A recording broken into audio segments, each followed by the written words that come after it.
Pemimpin tertinggi Republik Islam Iran Ayatullah Sayyid Ali Khamenei mendesak militer Iran dan Pakistan untuk bersatu menghentikan agresi Israel.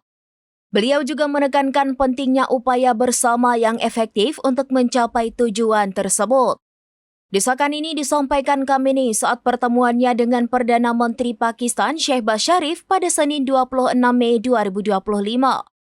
Dalam kesempatan itu, Khamenei menggarisbawahi bahwa melalui kerjasama erat, Iran dan Pakistan dapat memainkan peran signifikan dan berpengaruh dalam dunia Islam.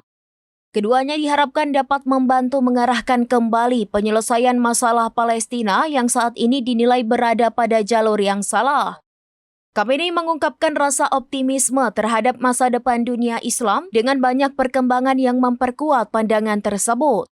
Ia secara khusus menyoroti kedudukan istimewa Pakistan di dunia Islam, sembari menegaskan urgensi upaya efektif dan kolaborasi antara Iran dan Pakistan untuk mengakhiri kekejaman rezim Zionis di Gaza. Lebih lanjut, Khamenei juga menekankan perlunya kerjasama Iran-Pakistan untuk merevitalisasi dan mengaktifkan Organisasi Kerjasama Ekonomi atau ICO, sebuah langkah yang diharapkan dapat memperkuat hubungan dan pengaruh kedua negara di berbagai bidang.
Download Tribun X sekarang, menghadirkan lokal menjadi Indonesia.